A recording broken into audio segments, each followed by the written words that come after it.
Hey, my name's Paul Manning. I'm an undercover police officer. I infiltrated the Mafia and the Hells Angels at the same time. Wrote a book about it, 1078, and I'm chatting with Staxx.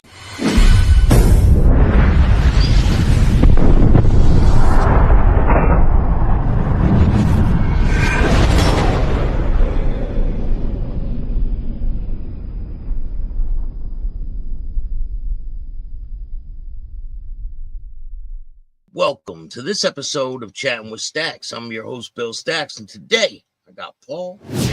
When I had the farm, I had a 42-acre farm in Hamilton.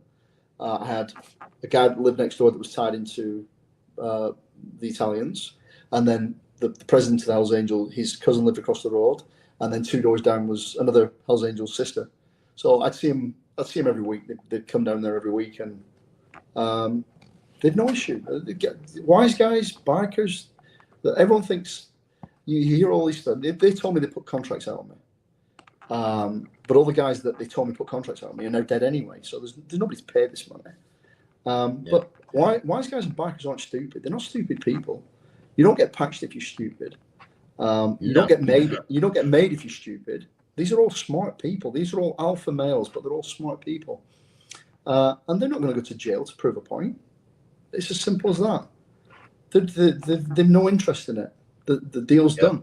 I spoke to one of the bikers, and he effectively turned around and said, "We're loving this." And I said, "Why is that?" They said, "Because it's cop against cop. You're destroying them. We love it." So I mean, with the Mafia, when I'd meet with the Papalias, the old guys, and when we would chat, they'd tell me about corrupt cops. They fucking hate them, though. They hate them. And then he says, "On one, you remember that cop, that Welsh guy?" And Jackie Buckle says, yeah, I remember him. And he said, you remember when he came up and dug up your mum's garden? He said, yeah, I remember that. Got a warrant to dig up the garden because they thought they'd put a body there. Okay. And he turned around to me and went, yeah, good guy, though, good guy. And he went, yeah, good guy. Because he wasn't corrupt. Because they're out shaking down people and the cops are shaking them down, right? Yeah. And that's the job. And they're the first to admit that. And if they get caught, they get caught. They're the first to admit it's on them. Their job's to not get. The first job's to make money. The second job's to pretend the Mafia doesn't exist, and the third job's not to get caught. It's as simple as that. And the majority of them are pretty good at all of it. So, how often would you see these guys admit that they were in the Mafia? Never. No, you said that one guy said, "I'm in the Mafia." He told girl. Absolutely wired. I mean, absolutely wired. And it's her. He told her, so he cornered her, and he told her he's in the Mafia. And then when I went over, she said to me, "He says he's in the Mafia," kind of thing. But she's got tears running down her eyes, and that's when it just went a bit pear-shaped. And they weren't even supposed to tell you that they're in part of the Mafia. Nobody ever did. No, nobody ever ddid. Nobody would ever admit it. And I brought it up with the old guys. I brought it up. I made a joke of it. Like, how do I join? He's like, I think you've got to be blessed by God. You've got to be Italian. So I'm not Italian. So, dick's too big. So what made you want to write a book? I didn't. So I did a full disclosure. I wrote it from my head. My head wasn't in a good place. I wrote maybe 180,000 words. And it was enjoyable. There was no chronology to it. It was all over the place. But I found myself in a position where it helped psychologically, cathartically. It helped to put it on paper. And then at 2022, I got fired. So I filed a lawsuit against the police. And why'd you get fired? Why'd you get fired? That's that. I filed a lawsuit against the police. It went on in court for about 8 years, and the police were chastised by the courts. The court said, "You're not following the rule of law." This is to the police. "You're not following the rule of law." Another $40,000 for the Mannings. "You're not following the rule of law." Another $20,000 for the Mannings in costs. And then we got to a stage where I realised they could drag this out for another 10 years because it's not their money. It's Hamilton taxpayers' money. They don't care. They could drag this out for another 8 to 10 years, and they still not provide disclosure in 8 years. So we'd ask for documents. In the first year, you ask for documents, they're supposed to provide them.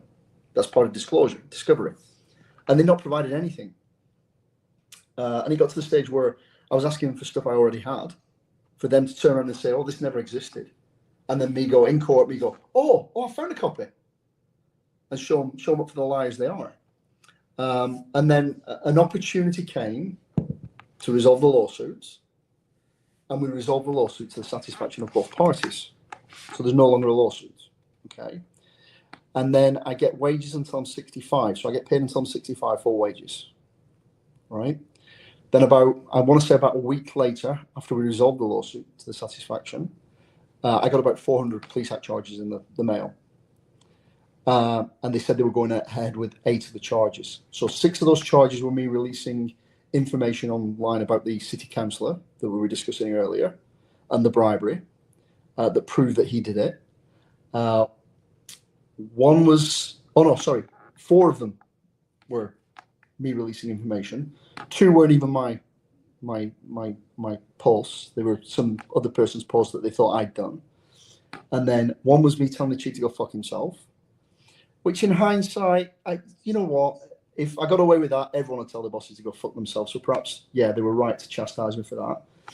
And the other one was going after that city council again, calling him a cocksucker. And it was taken out of it was taken out of conference.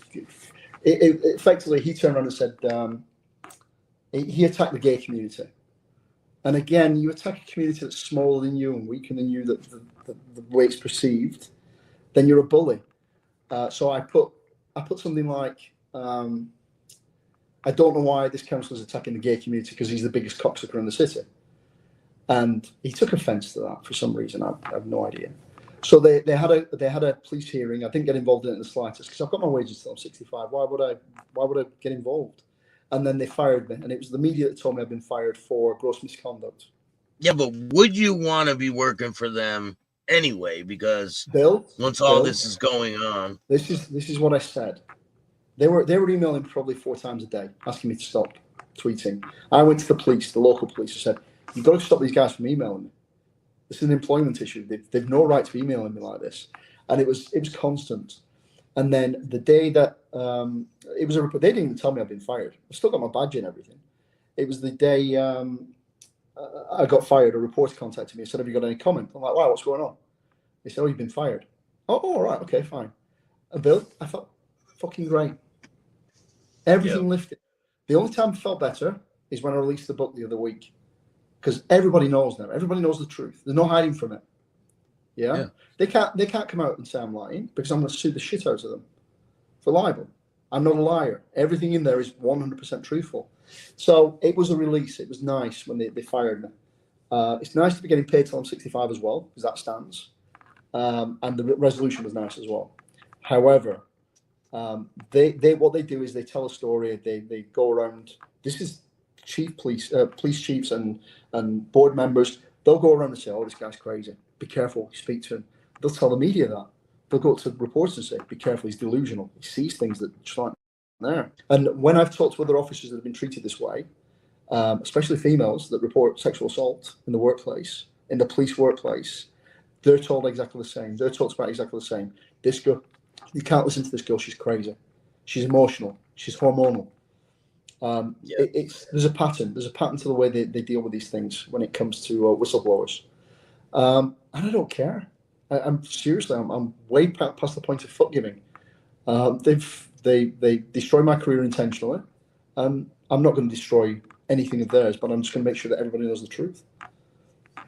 And that's what the book did. Also, the book. Yeah. I wasn't going to release the book. That was mine. That was me putting it on paper, getting it out of my head, and just dealing with it. And then somebody reached out to do a TV show. So there's a TV show in post-production. Pre-production? Yeah, pre-production. So when we went to the various production companies, they all came back and said, "Was the book?" So I had to write the book. I had to publish the book for the production companies to keep them happy. I think it's a litigious thing. You publish the book and I don't get sued, and they can publish the TV show without issue. But I took 100,000 words out. I got it down to 80,000 words. So yeah, you got to cut down a lot, right? Otherwise, you're going to have a TV series. No, it took away from the story. I've got a tale to tell, and that tale includes not only the corruption part, but the wrongdoing of other officers and the way the mafia dealt with it. And it's a massive story. but I managed to get it down to 80,000 words, and I think I've done so pretty successfully. It came together really nicely in the end. So it's done. It's out there. Let them do the TV show, and then I'm done with this. Now, where can people find your book? It's on Amazon. It's pretty easy to find. It's called 1078. The word 10, the word 70, and the word 8. And that's please call for assistance. That I need help. I thought it was pretty apt. It is pretty good.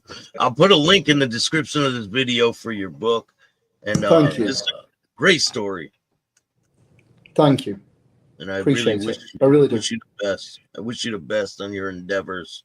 Dude, I'm done. I'm out. When the book's done, peaceful life, kids tennis, that's me. Well, let me know, man. We'll do another show if you're available, and sounds good. We'll get this out to the people. I appreciate you. Is there anyone else you want to give a shout out to before we go?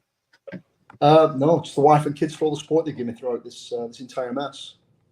Because when we found ourselves at battle with the police, we found ourselves subject to warrants and arrests and things like that. So they're pretty. You need to read the book, but they're pretty. They don't hide their corruption. They double down. So, but the wife and the kids, they were always there for me. If you like this show, hit the like button, subscribe, hit the notification bell so you can get my videos every time they drop. And if you don't like this show, too bad. Start your own podcast. Peace.